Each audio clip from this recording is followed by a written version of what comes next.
والسلام على حبيبه محمد وآله وصحبه أجمعين. أما بعد، أعوذ بالله من الشيطان الرجيم. بسم الله الرحمن الرحيم. واذكر ربك في نفسك تضرعا وخيفة ودون الجهر من القول بالغدو والآصال ولا تكن من الغافلين. اللهم سبحانك لا علم لنا إلا ما علمتنا إنك أنت العليم الحكيم. مولاي صل وسلم دائما ابدا على حبیبک من زانت فی الاسر. انتہائی قابل احترام معزز خواتین و حضرات، السلام علیکم ورحمۃ اللہ وبرکاتہ. الحمدللہ، اللہ کریم کا احسان ہے. اللہ جل شانہ نے پھر یہ موقع عطا فرمایا. ہم یہاں دارالعرفان میں اللہ کریم کے مبارک نام پر جمع ہیں. کیفیات محمد رسول اللہ صلی اللہ علیہ وسلم کے لیے جمع ہیں. اللہ کریم یہ مل بیٹھنا قبول فرمائے. بے شمار بیانات ہوتے ہیں، بلکہ اگر پروگرام کا انعقاد نہ ہو تو بھی 5 بیان جو ہیں وہ ہر مہینے گزارش پیش کرنی ہوتی ہے، گزارشات.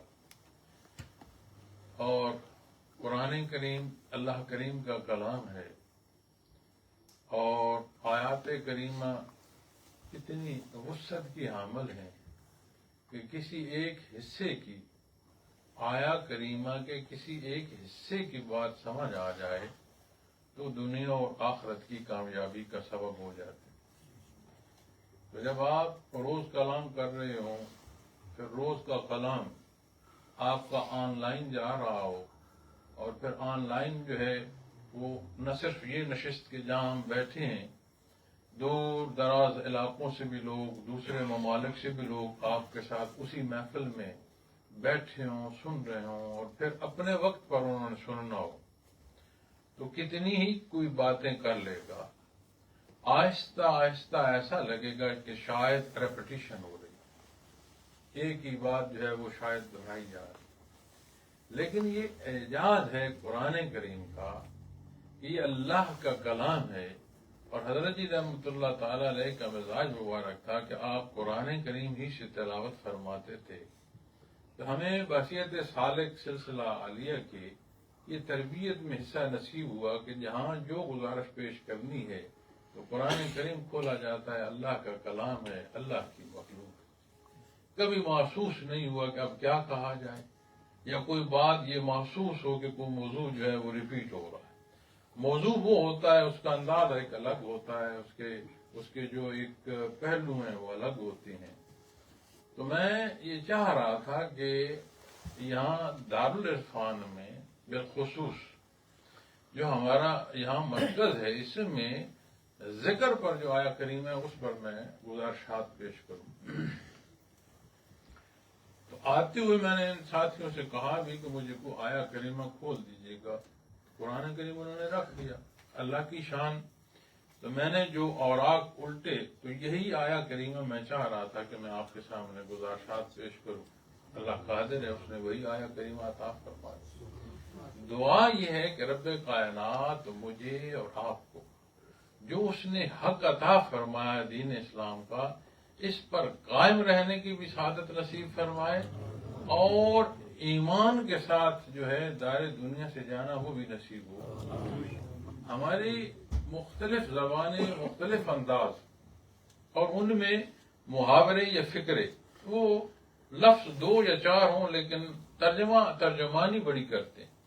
تو وہ جو کہتے ہیں نا پنجابی میں کہ بھریا اس دا جس دا توڑ چڑھا، تو وہی بات ہے کہ اصل بات جو ہے وہ یہ ہے کہ اللہ کریم ایمان کے ساتھ دنیا سے جانا بھی نصیب کرتا. اور ذکر کے موضوع پر اب میں اگر یہاں آتے ہوئے چھوٹا بچہ جو میں نے دیکھا ہے، اس کی لگ بھگ عمر ہوگی، شاید بڑا ہو تو اسے یہ موقع یاد نہ ہو پوری طور پر، اسے اس طرح ہم نے اٹھایا، اس کے ساتھ پیار کیا، یا اسے پھول دیے، یا ہم نے اس کے ساتھ پوری نشست نے ایک محبت کا اظہار کیا. میں اگر اپنی یادداشت کو دیکھوں تو وہی عمر کے جہاں سے مجھے کوئی بات یاد ہے اور کوئی نہیں یاد، تو بڑے حضرت جی رحمۃ اللہ علیہ کے پاس جو ہے بیٹھنا اور جانا نصیب ہوتا تھا. اور حضرت جی جو ہے وہ شفقت بھی فرماتے تھے. عموماً گرمیوں کا اجتماع ہوتا تھا تو وہ فرمایا کرتے تھے ملک صاحب آ گئے, ان کو آم لا کر دو. تو بچے کو آم میٹھا جو ہے اس کا ایک تو فرمایا کرتے تھے. لیکن بات جو عرض کرنا چاہتا ہوں وہ یہ ہے کہ اس عمر سے کہ جب سے مجھے کوئی بات یاد ہے آج اس وقت تک صرف یہ کافی نہیں ہے, نہ اسی پر بندہ رہ سکتا ہے کہ اس نے مانا اور اختیار کیا. اس ماننے اور اس اختیار پر قائم رہنا ہے تادم واپسی. یہ بہت بڑا اللہ کا کرم اور احسان ہو کہ بندے کو استقامت فی الدین نصیب. تو جب ذکر کی بات آتی ہے تو جیسے ابھی آپ نے ظہر پڑھی, اب ظہر تو کل بھی پڑھی تھی, آنے والے کل حیات ہوئی, اللہ نصیب فرمائے پھر پڑھیں گے. کبھی کسی نے نہیں سوچا کہ جی زور تو پڑی جو تھی بھائی پڑی تھی کل کی پڑی تھی, جو انشاءاللہ پڑھیں گے وہ آنے والے کل کی ہوگی. آج کا جو وقت ہے اور اس کی جو فرضیت ہے اور اس کا جو حکم ہے وہ یہ ہے جو آج ادا کی. اسی طرح جب اللہ کریم کی یاد کی طرف آتے ہو تو یاد الہی سے یہ نہیں مراد کہ آپ نے مان لیا اور آپ نے اختیار کر لیا اور کبھی کر لیا کبھی چھوڑ دیا بات پوری ہوگی. نہیں, بات نہیں پوری. زندگی جیسے یہ گھڑی چل رہی ہے نا, اس کی سوئیاں چل رہی ہیں, اسی طرح زندگی کی جو فرصت ہے وہ چل رہی ہے. آپ جب اللہ کو یاد کرتے ہیں وہ نئی گھڑی ہے, نئی فرصت ہے, نئی توفیق ہے, اس کا اجر اور ثواب وہ عطا فرمائے, وہ نیا حصہ ہے. تو کبھی اس پہلو میں اس غلط فہمی میں نہ کوئی رہے کہ ہاں میں نے ذکر کر لیا, میں منسلک ہو گیا, میرے مراقبات آ گئے, میرے منازل آ گئے. نہیں, اگر انقطاع آئے گا اور کمزوری آئے گی تو پھر نقصان ہوگا. اور کچھ بھی نہ ہو تو جو لمحے بغیر یاد الہی کے گزر گئے اس کا جواب یا اس کا حصہ کیا ہو. جتنی سمجھ آتی جائے گی, جتنا سبق بڑھتا جائے گا, اتنی نزاکت بڑھتی جائے گی. اگر کوئی نہیں جانتا اس پر غلطی کا جو سوال کیا جاتا ہے اسے کہا جاتا ہے تو کیوں نہیں جانتا, تجھے جاننا چاہیے تھا. لیکن جو جانتے مجھے کمزوری کرتا ہے اس پر اور سختی بڑھ جاتی ہے کہ تو جانتا تھا پھر بھی تجھ سے غلطی. تو جو بات یا جو حصہ میں آپ سے عرض کرنا چاہتا ہوں وہ یہ ہے کہ اللہ کا شکر ادا کیا کرے کہ بارہا تیرا شکر ہے کہ تو نے اپنی عبادت کو پیدا کرنا. یہ اس کا احسان, کسی کا کوئی کمال نہیں سوائے اللہ کی عطا. پھر اس کا احسان حضرت آدم علیہ الصلوۃ والسلام سے لے کر بیشت محمد رسول اللہ صلی اللہ علیہ وسلم تک مخلوق آئی ہے, پیدا ہو, قیامت تک پیدا ہو. اس کا فیصلہ ہے, کسی کا کمال نہیں ہے کہ کسی امت محمد رسول اللہ صلی اللہ علیہ وسلم ہونے کا شرف عطا فرمایا. شکر ادا فرمایا کر, اللہ کا شکر ادا کیا کریں کہ یا اللہ تیرا شکر ہے آپ صلی اللہ علیہ وسلم کے امتی ہونے کا شرف عطا. قیامت کے دن امت محمد رسول اللہ صلی اللہ علیہ وسلم کی نسبت جو بات آتی ہے کتنی احادیث ہے. ایسا بھی فرمان ہے کہ نبی کریم صلی اللہ علیہ وسلم ایک اجتماع کو دیکھیں گے تو ایک لہجے کو سوچیں گے کہ امت تو نہیں ہے میری, کہ میری امت تو نہیں ہے. تو عرض کریں گے فرشتے کے یا رسول اللہ علیہ وسلم آپ کی امت یہ ہے, تو فرماتے ہیں کہ وہ پہاڑوں تک ایسے جیسے دور تک امت کے افراد نظر آ رہے ہیں اور ایک جمع غفیر نظر آ رہا. ان صفوں کی جب بات کی جاتی ہے حدیث میں آتا ہے کہ 120 صف جو ہے قیامت کے دن لوگوں کی, اس میں 80 صفیں وہ ہوں گی جو امت محمد رسول اللہ صلی اللہ علیہ وسلم. اور قیامت ہی کے دن جو بخشش کی باتیں آتی ہیں تو شفاعت کی ابتدا انتہا بلکہ حساب کتاب کی ابتدا ہی نبی کریم صلی اللہ علیہ وسلم کی دعا سے. تو ہم ہدیہ عقیدت بھی پیش کرتے ہیں, دعویٰ محبت کا بھی کرتے ہیں. شہادت پر جب بات آتی ہے تو پھر جو ہے مسئلہ پیدا ہوتا ہے. شہادت کیا ہوگی اس دعوے کی؟ آپ نے جو فرمایا ہے وہ ہمیں عزیز ہے۔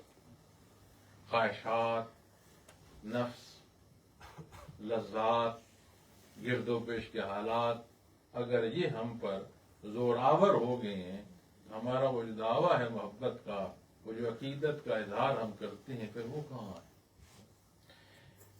اللہ کریم نے، وہ غفور الرحیم ہے، اس کی مخلوق ہے، اس نے پیدا فرمایا، جہاں جو ضرورت ہے اس کا اس نے حل بھی عطا فرمایا، اور وہ فرماتا ہے، دیکھیں نا، انسان کے سامنے اچھائی پر چلتے ہوئے 3 رکاوٹیں آتی، ایک تو ہے اس کے اندر نفس کی ہے، دوسرا شیطان مردود ہے جو اسی نفس کو پھر توانا کرنے کی کوشش کرتا ہے، تیسرا معاشرے کے حالات جو ہیں وہ اثر انداز ہوتے ہیں، جس طرح کے معاشرے میں آپ رہ رہے ہیں اس طرح کا حالات آپ کو پیش آتے ہیں تو آپ اس روش میں بہنا شروع ہو جائیں۔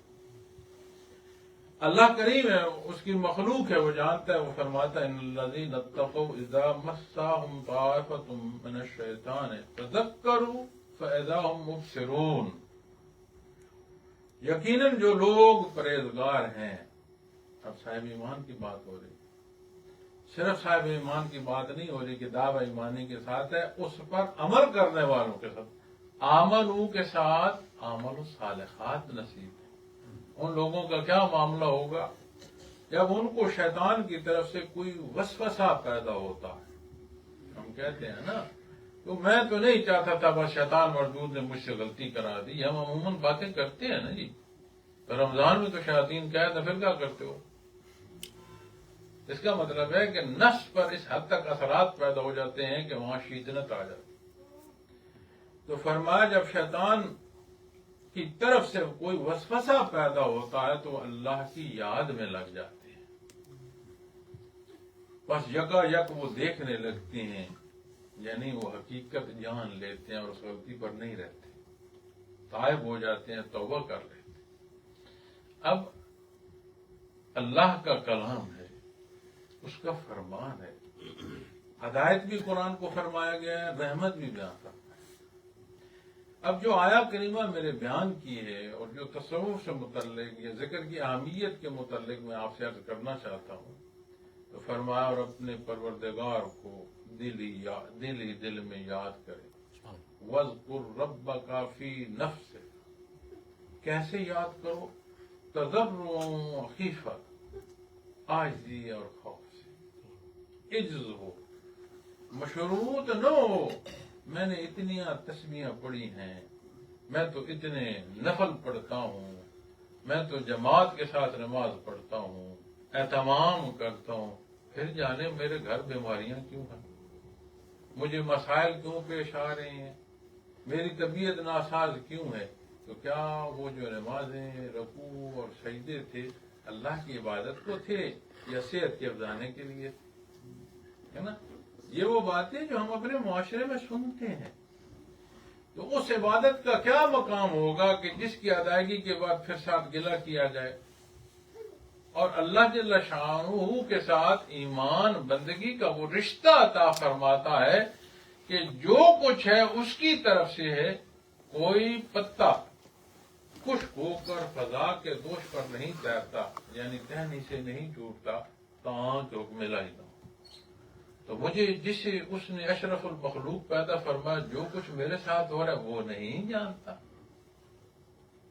وہ جو قادر مطلق ہے، جس کی ذات علیم ہے، ہمارا علم ہوتا ہے اس کے ساتھ تقسیم آ جاتی، اس کے ساتھ استعداد کی بھول آ جاتی، ہمیں کئی دفعہ معلوم ہوتا پھر بھول جاتی۔ علم ہوتا کیا جی، فلاں واقعہ کیا تھا جی، گزر گیا، آج ابھی یہ موقع پیش ہے، کل یہ ہوگا، اس کے حضور ہر شے ہر لمحے حاضر ہے۔ یہ جو ماضی، حال، مستقبل، یہ مخلوق کے سیغے ہیں، مالک کے نہیں ہیں۔ مالک کے سامنے ہر شے ہر لمحے حاضر ہے۔ تو جو پتا خشک ہو کر ٹوٹ رہا ہے اسے اس کا پتا ہے، تو جسے اس نے اپنے سجدوں کو پیدا فرمایا اس کا نہیں پتا اسے۔ جسے وہ 70 ماؤں سے زیادہ پیار کرتا ہے اسے نہیں معلوم، اور پھر وہ سجدوں کو افزانہ کہنا شروع کر دے کہ میری نماز کے بدلے میں میری صحت کیسی ہے، میری تسبیحات کے بدلے میری دولت کیسی ہے، تو کیا پھر وہ عبادت کے درجوں میں رہ پائے گی؟ تو جب بات آتی ہے اللہ کی یاد کی تو عجز سے عاجزی ہو. عاجزی کیا ہے؟ ذات کی نفی ہے، میں نہیں ہوں، جو ہے اللہ کی ذات. اور اگر عبادات سے یہ ظلم پیدا ہونا شروع ہو جائے میرے جیسے عبادت کا کسی کی نہیں، میرے جیسی منازل کسی کی نہیں، پھر معاملہ کیا ہوا؟ اس کا مطلب ہے کہ یہ بھی معاملہ پھر درست نہ ہوا. تو عجز کے ساتھ وخیفت اور خوف کے ساتھ نبی کریم صلی اللہ علیہ وسلم کا فرمان ہے کہ توقع اور خوف، کہ جب بندہ اپنی طرف دیکھے نا خوف آئے کہ میرا کیا بنے گا، میں اللہ کے حضور کیا جواب دے پاؤں. اور جب اپنے اللہ کی نسبت دیکھے تو اسے یہ ہو کہ اللہ معاف فرما دے، توقع کرے کہ میرا اللہ مجھے معاف فرما. تو یہ فرما یہ ایمان کی کیفیت ہے. جس بندے کے اندر خوف اور توقع دونوں کیفیات ہوں، فرمایا اس کے اندر ایمان ہے. اور اگر اپنے زوم پر کوئی آ جائے کہ جو میں نے کرنا ہے وہی ہونا، معاملہ بگڑ جائے. تو فرما عاجزی اور خوف سے بدون الجہر من القول بالغدو والآصال، اور کم سے زیادہ. قرآن کریم میرے سامنے ہے، جب آپ قرآن کریم کو دیکھیں گے تو اللہ کریم نے قرآن کو فرمایا انا نحن نزلنا الذکر، کہ میں نے یہ ذکر نازل فرمایا. اس کا مطلب ہے پورا قرآن ذکر ہے. اس کا مطلب ہے جتنا قرآن میں حکم دیا گیا پھر وہ سارا ذکر ہے. قرآن ذکر ہے تو جو حکم قرآن میں دیا گیا پھر وہ سارا ذکر ہے. تو عبادات اپنے اپنے مدارج میں، اپنی اپنی حیثیت میں، اور معاملات جو اللہ کے حبیب کے حکم کے مطابق اختیار کیے جائیں. دیکھو نا، دین فطرت ہے، اسلام دین فطرت ہے. صرف عقیدہ تو نہیں بتاتا، صرف عبادات تو نہیں بتاتا، معاملات تک کی رہنمائی فرماتا ہے. انسان کی زندگی کی ہر ضرورت کا جواب دیتا ہے قرآن. اور اللہ فرما رہے اللہ نے فرمایا میں نے ذکر نازل فرما. اس کا مطلب ہے کہ قرآن جو ہے یہ بھی ذکر ہے. پھر جو کچھ قرآن میں بیان فرمایا گیا وہ بھی ذکر ہوا.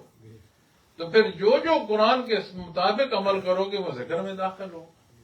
تو جب ذکر پر بات آئے گی تو صوفیاء کرام اسے 3 حصوں میں بیان فرماتے ہیں: عملی، لسانی اور خفی. عملی ذکر میں ہر سال عمل داخل، لسانی ذکر میں ہر سال کلام داخل ہے، اور خفی ذکر کی جب بات آتی ہے تو وہی تو ہم سکھانے آئے ہیں، وہی تو عرض کرنے ہیں. اسی کا تو مرکز ہے کہ جو یاد الہی کے ساتھ وابستگی ہے، اور جو طریقہ اور جو سلیقہ ہے، جو نیت سے لے کر عمل کے پہلو ہیں، وہ کیا. پھر قرآن کریم جو ابنس ریمبرنس آف اللہ سبحانہ تعالیٰ بیان فرماتا ہے وہ ان 3 طریقوں میں سے عملی، لسانی اور خفی، ان تینوں پر بحث فرما لیں. دیکھ، عمل ایک حد تک ہوتا ہے، جب بندہ تھکتا ہے تو عمل رک جاتا ہے. کوئی دوسری ضرورت پیش آتی ہے تو عمل رک جاتا ہے. ایک بندہ نفل پڑھ رہا ہے تو وہ رفع حاجت کے لیے بھی جانا پڑ گیا، خوراک لینے کے لیے جانا پڑ گیا، کسی اور ضرورت کے لیے تو نفل کا انقطاع آ گیا.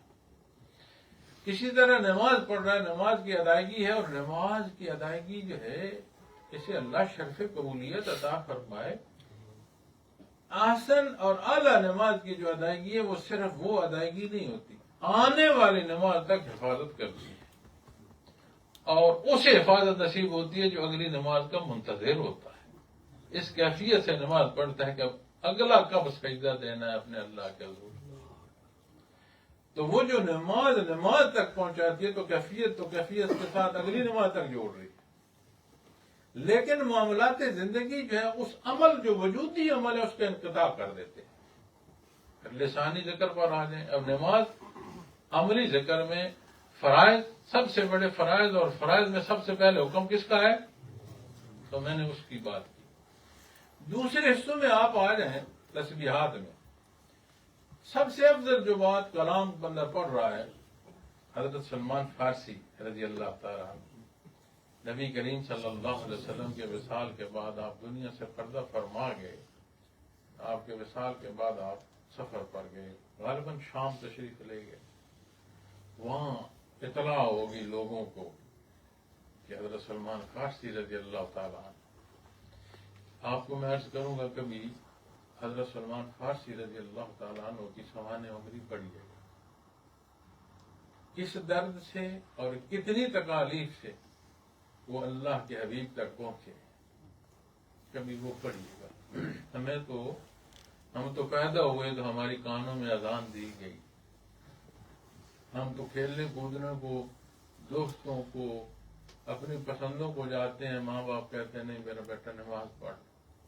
کبھی دیکھیے گا کہ وہ کیسے حق تک پہنچے اور کتنی تکالیف سے گزر کر پہنچے. اور ایسے ہستی کہ ان کے وصال کی جب بات آتی ہے تو میں واقعہ پڑھ رہا تھا، تو جو ان کی تیمارداری کے لیے گئے، آخری تیمارداری کے لیے، تو وہ فرماتے ہیں کہ میں ان کی تیمارداری کے لیے بیٹھا تھا اور وہ دکھ کر رہے تھے. کہہ رہے تھے کہ نبی کریم صلی اللہ علیہ وسلم نے فرمایا دنیا مسافر کی طرح جیو، تو ہم نے تو ٹھکانہ کر لیا ہے دنیا.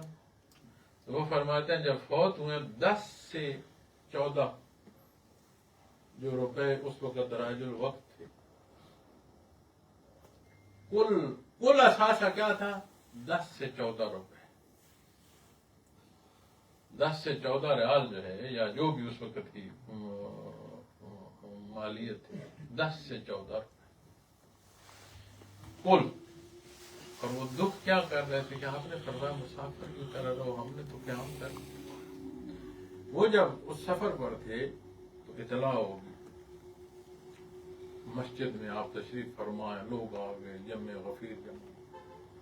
جب جمع غفیر جمع ہو گئے تو لوگوں نے کہا حضرت کوئی بات سنائے، حضرت کوئی بات سنائے.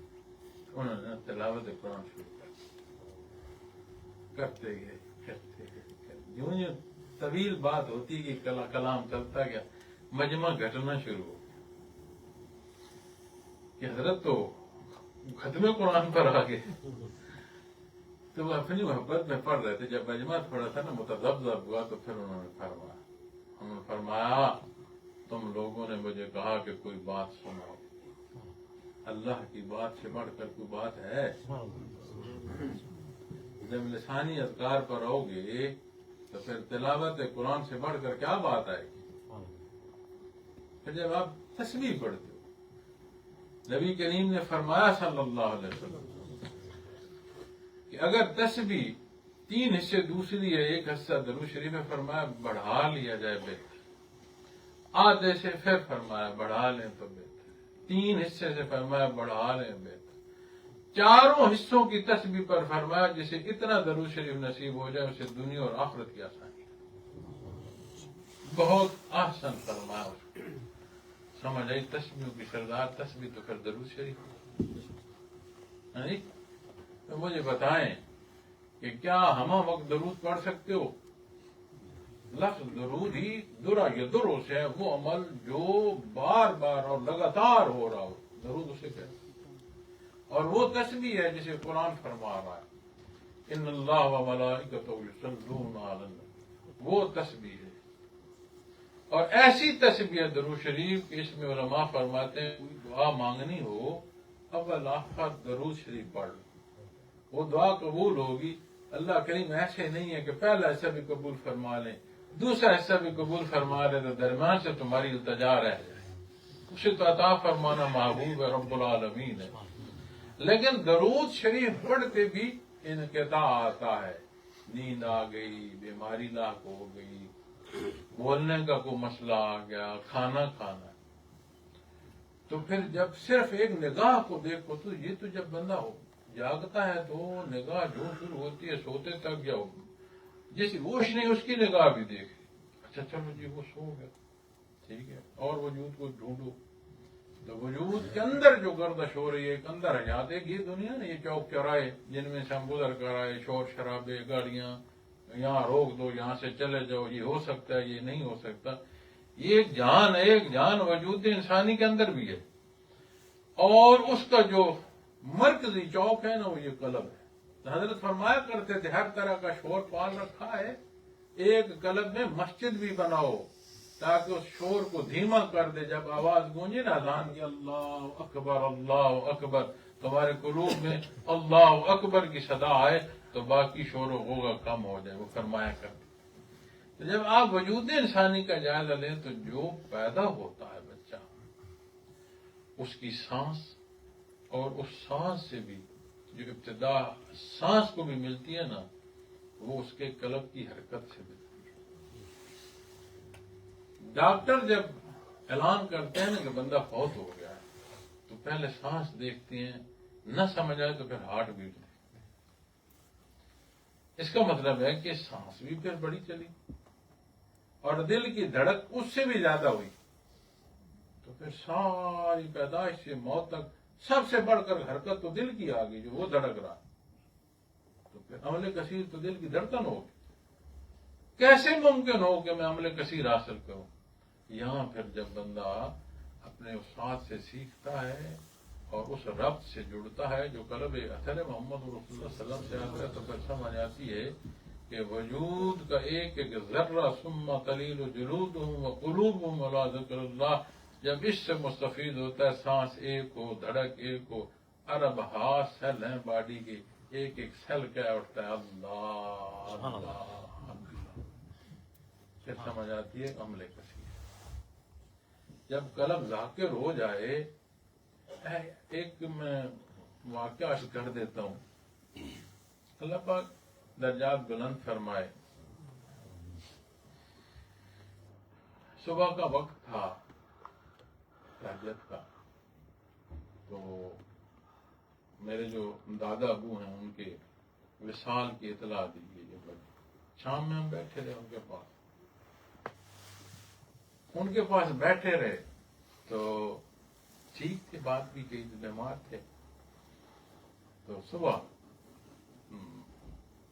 ارلی مارننگ تو ان کا وصال ہو.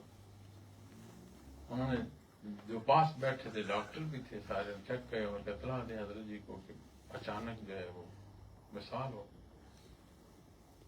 واپس جب ابو جی کو اطلاع دی ہے، اطلاع وہ سارے وہ بھی تشریف لیں گے، ہم بھی. اب آگے معاملہ اور پیش آیا. ڈاکٹر نے جا کر چیک کیا، وہ کہے دل کی دھڑک ختم نہیں ہوئی. ظالم تم نے حضرت کو یہ کیسے کہہ دیا کہ آپ کے والد فوت ہو؟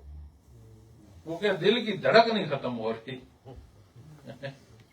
اب اللہ کا شکر ہے وہ ذاکر تھے فنا پر رسول. اب میڈیکل سائنس کو سمجھنا ہے کہ بندہ فوت ہو گیا ہے، دل کی دھڑک نہیں روک رہی. حضرت کو ہم نے کہہ دیا، بہت بڑی بات ہے کہ کہہ دیں کہ حضرت آپ کے والد فوت ہو، اور پھر آپ یہ کہیں کہ وہ ہمیں غلطی لگی ہے. یہ کوئی عام بات تو نہیں ہے. حضرت جی جب تشریف لے گئے تو وہ متذبذب تھے. تو انہوں نے کہا حضرت کوئی سمجھ نہیں آ رہی. انہوں نے کہا تمہاری سمجھ سے باہر کی بات. تو وہ دھڑک جسے حیات سمجھا جاتا ہے وہ بھی ساتھ چھوڑ جائے، لیکن جب دل اللہ اللہ پر ذاکر ہوتا ہے اس کی دھڑک پھر اور ہوتی ہے، وہ بدل جاتی ہے. وہ پورے وجود کے ایک ایک سیل کو اس کے نام سے مزین کر دیتی ہے. یہ ہم شیشے پر لائٹ لگاتے ہیں نا، یہ تو وہ منعکس ہوتا ہے. یہ انعکاس بھی اس درجے کی انعکاسیت نہیں کر سکتا جو قلب کے ذاکر ہونے کا منعکس ہونا حصہ جو ہے بندے پر پڑتا ہے. لیکن جیسے میں نے کہا ابتدا میں، یہ نہ سمجھنا کہ ہاں شروع ہو گیا میں پہنچ گیا، نہیں. قرآن فرماتا ہے تمہارا سفر جو ہے کٹھن بھی ہے اور منزل پر منزل ہے. یہ ہم زندگی کی ایک کروٹ میں ہیں. یہاں سے زندگی کروٹ لے گی تو آغوش پہلے یہاں ماں کی آغوش میں آئے، پھر گور کی آغوش میں جائیں گے، یعنی قبر میں جائیں گے. سور پھونکا جائے گا، مخلوق میدان حشر میں جمع ہو. میدان حشر کے حکم کے بعد پھر عبدالآباد جو آبادیاں ہیں پھر وہاں کا رخ ہوگا. یہ معاملہ چھوٹا نہیں ہے، بڑا لمبا. لیکن اس تمام لمبے سفر کا انحصار جو ہے اس زندگی پر ہے جس پر میں اور آپ بسر کرتے ہیں. اسے انتہائی قیمتی جان. جب بات آتی ہے نا خوف کی، تو پھر بات اس امید کی ہو میرا اللہ تو بخشنے والا ہے. ایک صحابی رسول باہر آبادی دہی آبادی سے نبی کریم صلی اللہ علیہ وسلم کے پاس حاضر ہوئے اور بڑے پریشان متذبذب طبیعت میں نا. آ کے ایک ہی سوال کیا کہ یا رسول اللہ صلی اللہ علیہ وسلم، یہ جو قیامت کا حساب ہوگا یہ اللہ کریم خود لیں گے؟ اگر کوئی فرشتے لیں گے تو حساب کتاب پر بعد نہ ہو. اتنے ہی سوال کیا کہ یا رسول اللہ صلی اللہ علیہ وسلم، یہ جو قیامت کے دن حساب ہوگا یہ کیا اللہ کریم خود لیں گے؟ آپ نے فرمایا ہاں اللہ کریم خود لیں گے. تو پھر مسکرائے، چہرہ بھی مسکراتے ہوئے ہنستے ہوئے چلے. پھر یا رسول اللہ صلی اللہ علیہ وسلم کیا مسئلہ ہے؟ وہ تو معاف فرمانے والا ہے، غفور الرحیم ہے. اگر حساب اللہ نے لینا ہے پھر تو پریشانی کو خوش ہو کر کرے. اب یہ بات تعلق معلّہ کی ہے، وہ تعلق ہو نا اپنے اللہ سے کہ زندگی توکل پر آئے. عقل آپ کی استعداد یہ اسباب میں سے ہے، یہ کل میں سے نہیں ہے. کل کی طرف جاؤ گے تو بات توکل کی آئے گی. تو پھر عجز کیا ہو، مشروط ہو یا معاملہ اس کے سپورٹ کر دیا جائے وہ بہتر ہے؟ بتاؤ نا. صفتیں اور شرطیں رکھنی ہے، میں نے اتنے سجدے کیے، اتنی تسمیاں پڑھی، یا معاملہ اس کے سپورٹ کر دیا جائے، کیا بات بہتر ہے؟ ہاں یہ بات پتہ کی، اپنی طرف نہیں دیکھنا، دیکھنا اپنے اللہ کی طرف ہے کہ جو کچھ ہے اسی کی عطا ہے، اسی کی طرف سے ہے اور اسی کے حوالے ہے. تو جب عجز کی بات آئے گی اور خوف کی آئے گی تو پھر فرمایا یہ جو دون الجہر من القول، تو پھر اس میں نے آپ کو یہ تیسرا ذکر بتایا ہے جو خفی ہے کہ بلند آواز سے کم آواز میں جو ذکر ہے بالغدو والآصال، صبح و شام. اب صبح و شام دو معنوں میں آتا ہے، ایک مارننگ ایوننگ ہوگا، ایک آتا ہے ہمہ وقت، ہر وقت متواتر. جب آپ صبح و شام اللہ کی یاد پورے دھیان سے اور اہتمام سے اختیار کرتے ہیں تو آہستہ آہستہ صورت یہ بن جاتی ہے. وہ ہمارے استاد ہیں انور صاحب، وہ عموماً تربیت میں کہتے ہیں کہ ہاتھ کار ولد دل یار ولد. تو جب آپ معاملات دنیا میں بھی جا رہے ہوتے ہیں تو آپ متوجہ اللہ رہتے ہیں. ہمہ وقت جو ہے ایک کیفیت حضوری کی، حضور حق نصیب ہوتا ہے. مجھے بتاؤ ہمارا ایمان کہ اللہ کریم کی ذات ہر جگہ ہر لحظے موجود ہے، کوئی شک شبہ کسی مسلمان؟ تو کیا ہمارے اعمال یا ہماری سوچیں شہادت دیتی ہیں کہ یہ ہمارا ایمان ہے؟ دیکھو نا، اگر میں آپ کو دھوکہ دینے کے لیے بول رہا ہوں، سوچ کچھ رہا ہوں اور کہہ کچھ رہا ہوں، اور میرا ایمان یہ ہو کہ میں اللہ کے حضور روبرو ہوں اور قیامت کے دن سارا معاملہ یہ میری سوچ، میرے الفاظ، میں یہ مجمع اس کے حضور پیش ہوگا، اس کا مطلب ہے مانتی ہیں. اس ماننے میں وہ یقین کا درجہ نہیں ہے. پھر وہ ہر جگہ موجود ہے، ہر لحظے ہر جگہ موجود ہے، کوئی ذرہ بعید نہیں ہے. مائیت ذات باری تعالیٰ ہر شے میں، ہر شے کو حاصل ہے، کوئی شے دور. یہ نور ایمان جلا عطا فرماتا ہے کہ میت باری تعالیٰ بندے مومن محسوس کرتا ہے اور حاصل کرتا ہے. قرب اس درجے کا حاصل کرتا ہے کہ قرآن فرماتا ہے وَنَحْنُ أَقْرَبُ إِلَيْهِ مِنْ حَبْلِ الْوَرِيدِ. تو یہ وہ حصہ ہے جس سے پہلو نصیب ہوتا ہے اس کی یاد سے. اور ہمہ وقت کا جو ذکر ہے وہ ایک حضوری کی کیفیت دے دیتا ہے. نبی کریم نے فرمایا نا درجہ احسان کیا ہے کہ تو اللہ کو دیکھ کر عبادت کر رہا ہے، اور اگر یہ درجہ نہ ہو تو کم از کم یہ درجہ تو ہو کہ میرا اللہ مجھے دیکھ رہا ہے. ان دونوں درجات میں مجھے بتائیں کسی میں جرت ہو سکتی ہے کہ وہ غلط سوچے بھی صحیح، کام غلط کرنا تو دور کی بات، یہ سمجھو کہ میں اپنے اللہ کے روبرو ہوں، یہ ایمان اس درجے کا ہو کہ یہ حضور حق نصیب ہو، وہ کیا سوچ سکتا ہے؟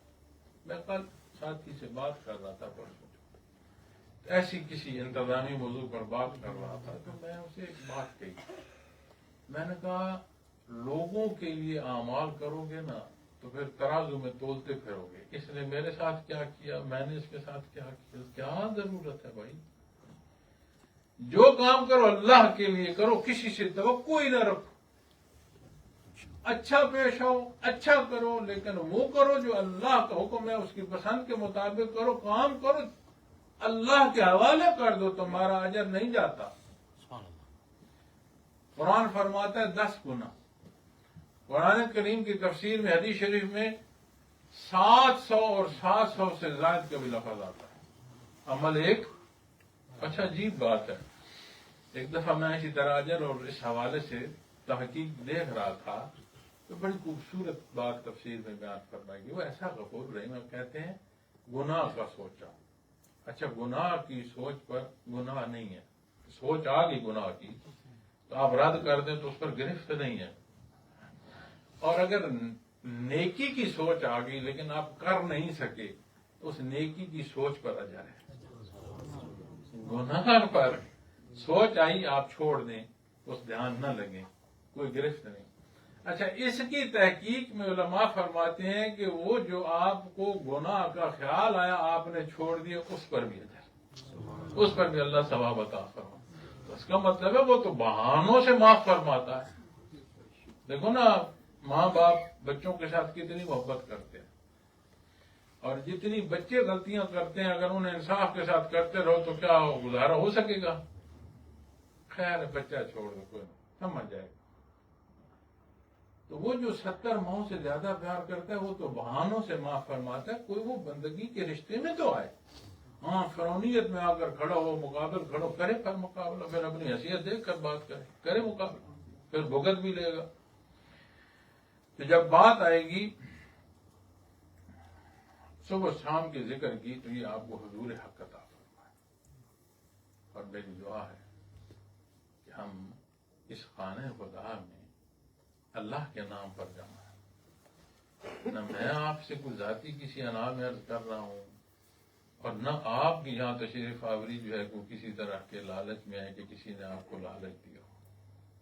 کوئی کسی دوست کے ساتھ آیا ہوگا, کسی کو دعوت ملی ہوگی, کسی کو اپنی کمیونٹی سے پیچھے سے کسی نے کہا ہوگا. لیکن جو بنیادی مقصد ہم تمام کا جمع ہونا ہے وہ تو اللہ کی ذات ہے نا. میری دعا ہے کہ اللہ ہم سب کو اس نشست کے صدقے جو کہ اس کے اور اس کے حبیب کے نام پر منعقد ہے ہمیں یہ کیفیت عطا فرمائے کہ یہ حضور حق ہمیں نصیب ہو اور یہ حضور حق ہمیں نصیب ہو اور اس کے حضور جھولی پھیلا کر مانگنا ہے تو اللہ کریم استقامت سے دین عطا فرمائے. اس لیے ہم تو کمزور لوگ ہیں. جاتے جاتے ایسا لفظ بول دیتے ہیں, ایسا عمل کر دیتے ہیں, کیا کرایا ظاہر کر کیا فائدہ. اور آخری حصہ جو ہے وہ فرمایا وَلَا تَكُن مِّنَ الْغَافِلِينَ, اور فرمایا اور بھولنے والوں میں شامل نہ ہونا, غافلوں میں سے نہ ہو جانا. وَلَا تَكُن مِّنَ الْغَافِلِينَ فرمایا اور غافلوں میں سے نہ ہو جانا. اب اس کا مطلب ہے ایک مطلب تو یہ ہوا نا کہ جی یہ طریقہ ذکر بتایا گیا, اللہ کی یاد بتائی گئی, اس کی کیفیت اور اس کا حال بتایا گیا, اوقات بتائے گئے تاکہ اس کا ذکر جو ہے وہ بے شمار جو ہے وہ ذکر کثیر میں داخل ہو, ایک کیفیت ہو. اور فرمایا کہ یہ کرتے رہو اور غفلت نہ کرنا, ایک تو یہ صحیح ہو. لیکن وَلَا تَكُن مِّنَ الْغَافِلِينَ کو اگر تنبیہ کے معنی میں لوگے تو یہ سادہ سی بات ہے کہ اللہ کی یاد سے جو ہلتا گیا وہ غافل ہو. اللہ کی ذات سے جتنی جنبش میں وہ گیا, جتنی دوری پر گیا, اتنا پھر وہ غافل ہوتا گیا. اور جو غافل ہوگا اس غفلت کا حساب ممکن نہیں ہے. جیسے پتنگ ٹوٹتی ہے نا جی اور فضا میں آ گئی, اب ہوا کا جھولے اسے پانی میں پھینک دیں, مٹی میں پھینک دیں, خاردار جھاڑیوں میں جا کر پھنسا دیں, اس کی کوئی ربط نہیں رہا. تو ایمان بندے کو ایسے ربط میں رکھتا ہے جو بلندی کا سبب ہے. اللہ کریم میرا اور آپ کا مل بیٹھنا قبول فرمائے. اپنے لطائف جو ہیں ان پر محنت فرمائیں, اسے عام نہ جائیں, اس پر محنت کریں. لطیف قلب اتنا بڑا اللہ کا احسان ہے. اگر اسے کہو کہ یہ تصوف کا دروازہ ہے تو یقیناً لطیف قلب دروازہ ہے. اسی سے داخل ہوگے تصوف کی عمارت میں. اور اگر یہ کہو کہ یہ بنیاد ہے تو یقیناً سارے تصوف کی بنیاد لطیف قلب پر ہے، اور لطیف قلب ایسی کیفیت عطا فرماتا ہے کہ بندہ غفلت سے توبہ اور تائب ہوتا ہے۔ اس لیے کہ جو دعا ہے نا، ربنا ظلمنا انفسنا وان لم تغفر لنا وترحمنا لنكونن من الخاسرين، اس کی نسبت روایات میں ملتا ہے کہ یہ وہ دعا ہے جو قرآن فرماتا ہے کہ ہم نے کلمات حضرت آدم علیہ السلام کو سکھائے جب شیطان نے انہیں دھوکہ دی۔ اس دعا کی نسبت روایات میں ملتا ہے کہ یہ وہ دعا ہے، اور قلب پر جو کیفیات آتی ہیں جب اس نسبت سے آتی ہیں تو پھر وہ نسبت یہ حال بندے کو عطا کرتی ہے کہ اپنی غفلت کا احساس ہو جاتا ہے کہ کہیں کمی بیشی نہ ہو جائے۔ جہاں کہیں کو کمی بیشی واقع ہو وہ تڑپ پیدا ہونا شروع ہوتی ہے کہ یا اللہ مجھے معاف کر۔ اور نبی کریم کے حضور عرض کی یا رسول اللہ صلی اللہ علیہ وسلم ایسا چاہتے ہیں کہ کوئی ایک غلطی ہی نہ ہو۔ آپ نے فرمایا اگر سارے ایسے ہو جائیں تو اللہ اس مخلوق کو اٹھا لے گا، نئی مخلوق پیدا کر دے گا جن سے غلطیاں ہوں گی، پھر وہ رو رو کر معافیاں مانگیں گے اور انہیں معاف کرے گا۔ بس بتقاضائے بشریت غلطی ہو جانا اور بات ہے، اور انہیں غلطیوں اور گناہوں کو اپنا مطمع نظر بنا لینا یہ اور بات ہے۔ تو میں آپ سب کے لیے اپنے سمیت یہ دعا گو آپ سے بھی عرض کروں گا، وہ بڑا بے نیاز ہے، اس کو کوئی نہیں کہ یہاں پیر صاحب بیٹھا ہے تو اسی کی سننی ہے، اس کی ساری مخلوق ہے، وہ کوئی پتہ نہیں پیر صاحب کی بھی بات جو ہے وہ اس کے لیے سن لے جو جسے ہم نے دربان کھڑا کیا، وہ بڑا بے نیاز ہے۔ تو یہ دعا فرمائیں کہ اس کا احسان شکر کریں کہ اللہ نے ہمیں ایمان عطا فرمایا، آپ صلی اللہ علیہ وسلم کا امتی ہونا عطا فرمایا، تعلیمات محمد رسول اللہ صلی اللہ علیہ وسلم عطا فرمائی، اور کیفیات محمد رسول اللہ صلی اللہ علیہ وسلم سے بہرمند فرمایا۔ بار اللہ ہمیں استقامت، ہم بڑے کمزور ہیں اور گنہگار ہیں، ہماری حفاظت فرما، ہمارے اپنے نفس سے ہماری حفاظت فرما، شیطان مردود سے ہماری حفاظت فرما، اور جو گرد و پیش کی برائیاں ہیں ان سے محفوظ فرما۔ اللہ کریم میرا اور آپ کا حامی و ناصر ہو۔ وآخر دعوانا الحمدللہ رب العالمین۔